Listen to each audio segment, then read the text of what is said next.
noche en Desde las Cámaras, queda prohibido el cobro de comisiones por pagos con tarjeta de crédito o débito. Hablaremos de esta iniciativa con el diputado Jorge Ernesto Insunza, presidente de la Comisión de Economía, Comercio y Competitividad. Además, nuestra experta en finanzas, Alicia Salgado, nos da su opinión sobre el juicio de amparo. Desde las Cámaras comenzamos. La polarización que prevalece en el Congreso de la Unión, resultado del ambiente electoral y la conclusión del periodo ordinario de sesiones, son temas que obligan a revisar el quehacer legislativo. Y es que si bien hechos como la irrupción a la Embajada de México en Ecuador generaron un respaldo unánime a la defensa de la soberanía nacional, también hubo pronunciamientos por la revisión de la política exterior que reflejan la división que prevalece entre las diversas fuerzas políticas representadas en el Congreso.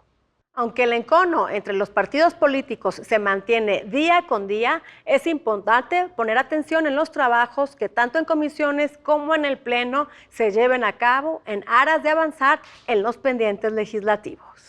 Es un hecho que en ambas cámaras, adicional a la propuesta que en febrero pasado envió el jefe del Ejecutivo, existen cientos de iniciativas y propuestas de modificación a nuestro marco legal que requieren de una atención y revisión minuciosa antes de ser aprobadas. De ahí la importancia de mantener bajo la lupa todo el quehacer legislativo en estas últimas semanas del presente periodo en apego a los ordenamientos que la propia reglamentación establece. Vamos a ver qué se discutió esta semana en ambas cámaras. En el marco de la tensión internacional entre México y Ecuador, el Senado de la República emitió un enérgico pronunciamiento. Condena enérgicamente la irrupción violenta a la Embajada de México en Quito, Ecuador, por parte de los cuerpos de seguridad ecuatorianos, perpetrada el 5 de abril de 2024, en flagrante violación de las normas internacionales que regula la Convención de Viena sobre Relaciones Diplomáticas. Segundo, expresa que tanto el rompimiento de relaciones diplomáticas con la República de Ecuador como la determinación del Gobierno de México de iniciar un procedimiento contencioso ante la Corte Internacional de Justicia para denunciar la transgresión de la inviolabilidad de nuestra misión diplomática en Quito y del principio de extraterritorialidad, son medidas tanto necesarias como proporcionales a la gravedad de los acontecimientos. La decisión de la Organización de Estados Americanos de condenar la invasión a la Embajada de México. Saludo positivamente esa decisión. Lo que revela es que las leyes están por encima de las afrentas. Lo que revela es que, por fortuna, todavía existen instituciones que se pueden colocar por encima de circunstancias. También, la Cámara Alta aprobó reformas para eliminar la violencia obstétrica durante el embarazo. Se trata de reformas a la Ley General de Salud para que se garantice el parto acompañado. Se orienta a reconocer que toda mujer embarazada, si así lo desea, tendrá derecho de estar acompañada en todo momento durante la atención prenatal, el trabajo de parto o cesárea y el puerperio de una persona de su confianza y elección. Asimismo, cuando una mujer lo considere, se propiciará el apego inmediato con la persona recién nacida. Además, en la Comisión de Hacienda y Crédito Público del Senado de la República, compareció la gobernadora del Banco de México, Victoria Rodríguez. De acuerdo con nuestras previsiones, anticipamos un crecimiento del PIB para 2024 de entre 2.2 y 3.4%, con una estimación central de 2.8%. Esta proyección contempla que en los próximos trimestres el consumo siga creciendo y que el dinamismo de la inversión, tanto pública como privada, continúe contribuyendo al crecimiento de la economía nacional. Mientras tanto, en la Cámara de Diputados se aprobó reformar 65 ordenamientos legales para la homologación del Código Nacional de Procedimientos Civiles y Familiares. El dictamen se turnó al Senado de la República.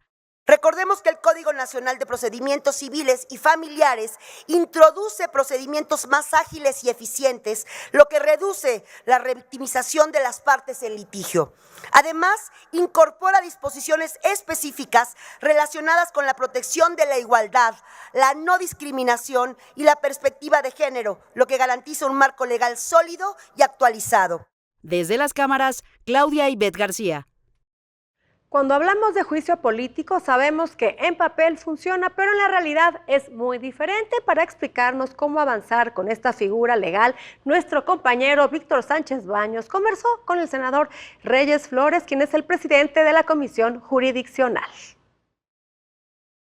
Han oído hablar del juicio político. Es ese juicio donde llevamos a los políticos que han violado la ley, la Constitución o simplemente han traicionado al pueblo a un juicio y despojarlos de ese puesto, ya sea de elección popular o incluso algunos otros administrativos. Pero sin embargo, ¿qué tan efectivos son? Hemos visto que muchos políticos van a las elecciones únicamente para lograr fuero constitucional y esto es un abuso a comparación de aquellos que no lo tenemos.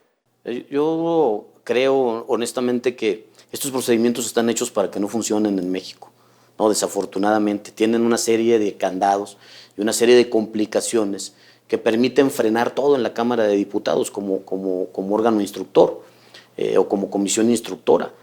Yo te puedo decir que a la fecha no nos ha llegado un juicio como comisión jurisdiccional o como órgano juzgador.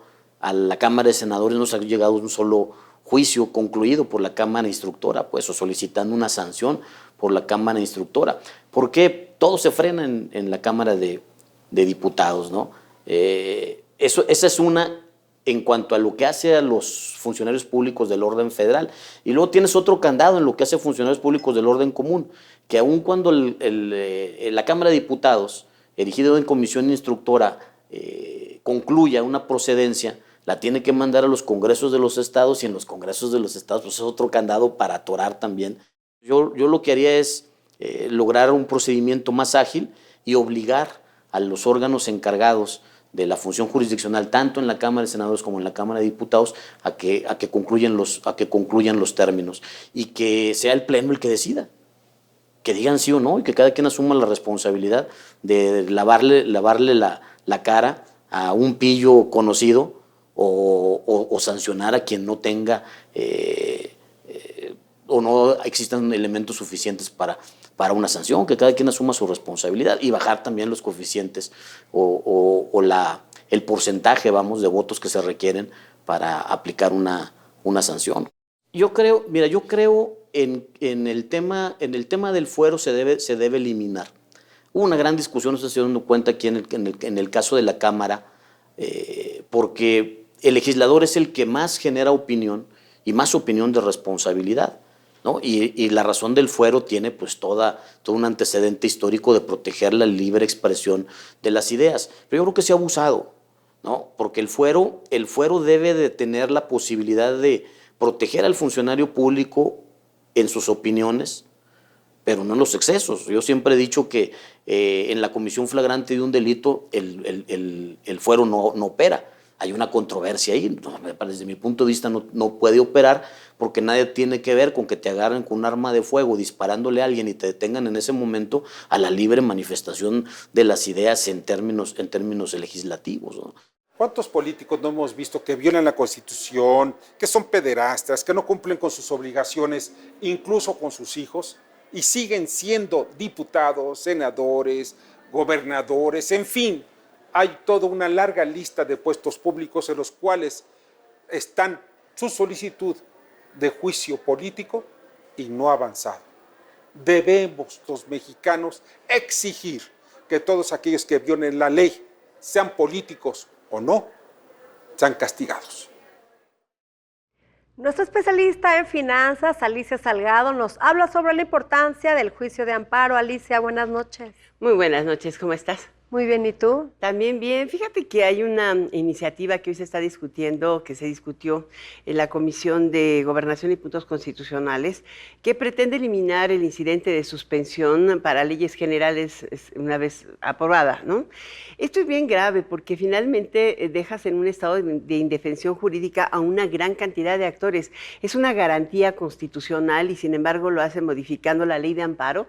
Claro, es una ley secundaria y la puedes modificar con mayoría simple, pero otra vez ir a la Suprema Corte de Justicia y presionar, porque fíjate que el incidente de suspensión es una manera, una alternativa efectiva de quien considera que el Estado viola sus derechos o que alguna resolución o norma es aplicada en su contra o en su perjuicio, más bien en su perjuicio, para defenderse de esos actos discrecionales del Estado. Y para evitar que cuando tú haces, por ejemplo, el cambio de una ley general y le aplica a algunas empresas o personas, digas, oye, esto me va a hacer daño y no es válido lo que me estás diciendo, yo quiero ir a la Suprema Corte, tienes el derecho de amparo y el juez y pedir la suspensión del acto reclamado y el juez normalmente la otorga.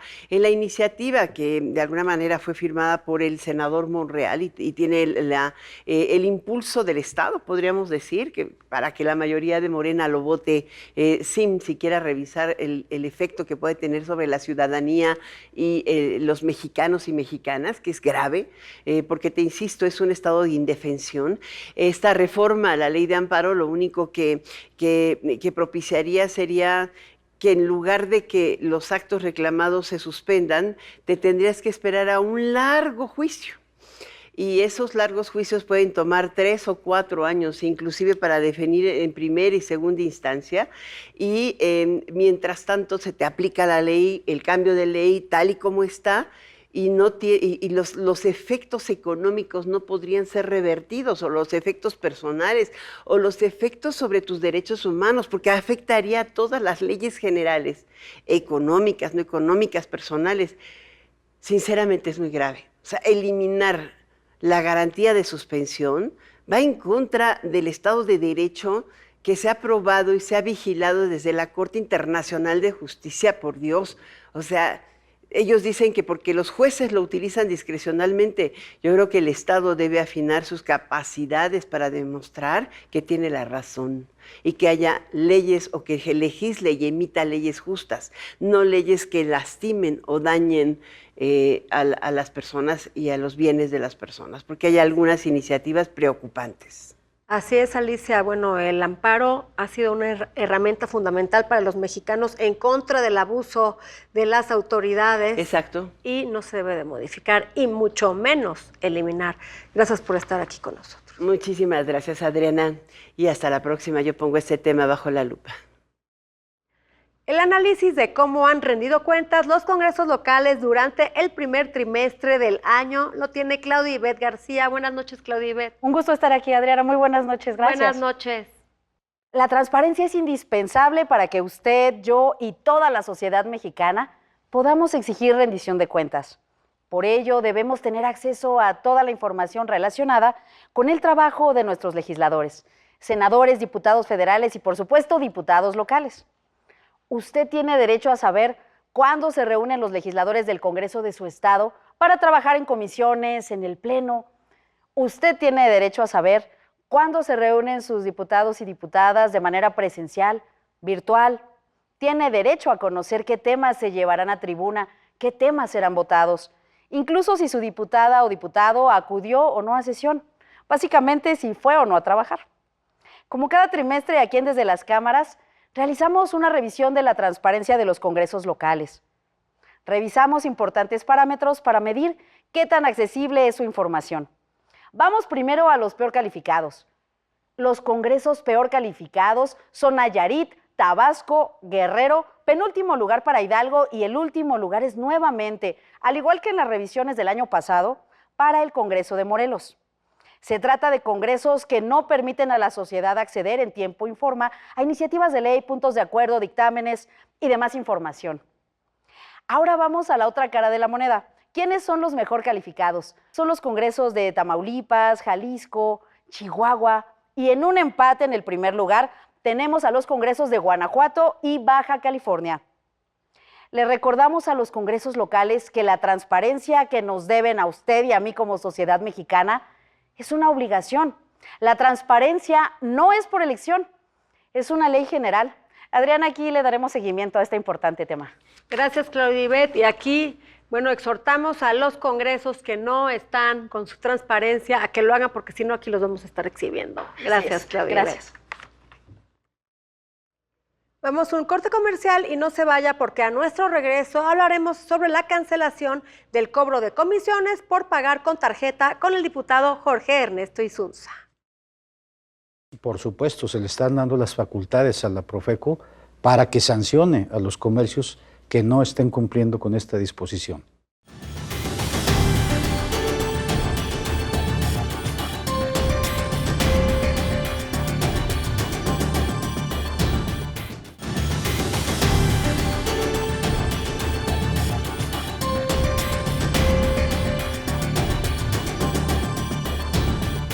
Gracias por continuar con nosotros. Es momento de ver qué nos preparó Virulo para esta semana.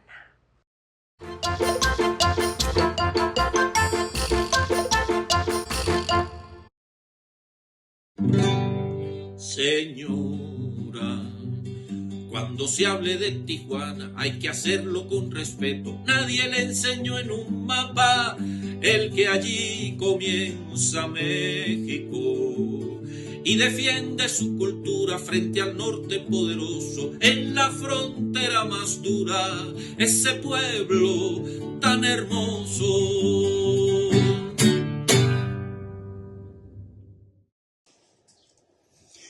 Politólogo y en Administración Pública licenciado, Jorge Ernesto Insunza es nuestro invitado.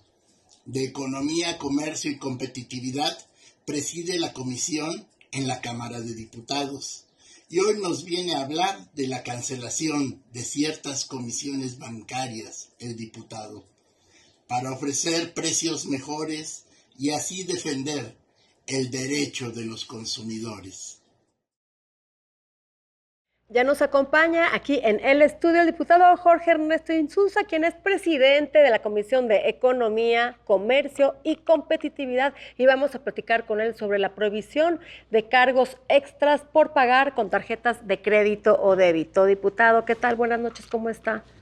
Buenas noches, un placer estar nuevamente contigo, Adriana, y desde luego con tu Bienvenido auditorio. a este espacio, diputado. Muchísimas gracias. Bueno, se aprobó ya en el Pleno de la Cámara de Diputados esta iniciativa que prohíbe y castiga a comercios que transfieran estos pagos de los bancos que se tienen que dar, bueno, dentro del comercio al cliente. Platíconos de qué se trata esta iniciativa. Bueno, mira, Adriana, muchas gracias por la oportunidad aquí de poder platicar el tema con ustedes. Esta es una iniciativa multipartidista. Es una iniciativa que presentan 4 diputados de manera independiente. El diputado Roberto Anuar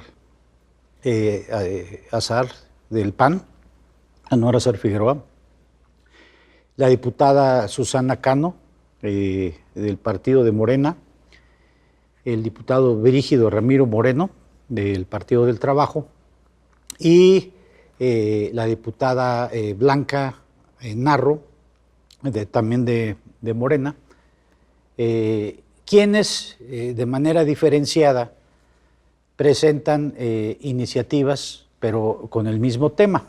Entonces, se desarrolló un dictamen por parte de la comisión donde con las aportaciones de estos 4 diputados pues se sacó un dictamen en el sentido que tú mencionabas ahorita, que básicamente consiste en prohibir el cobro de la comisión cuando se paga con tarjeta o con como le llaman, o con un agregador, que son otro tipo de tarjeta, y que sean los comercios básicamente quienes carguen con esto y no los consumidores.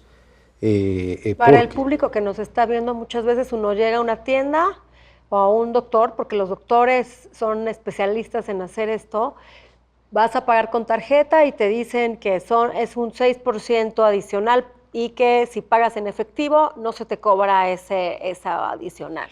Eso, esta ley lo prohíbe totalmente. Precisamente de eso se trata, ¿no? Que hay algunas áreas en donde el consumidor se ve afectado y se le traslada al consumidor el costo que debe de pagar el comercio. Sí, por supuesto, porque el comercio ya lleva una ganancia cuando está tiene una vendiendo un producto. infraestructura que son los canales estos donde se cobran donde mete uno su tarjeta, que son los puntos de venta, y es toda una infraestructura que el comercio se está favoreciendo para aumentar sus ventas. Así es.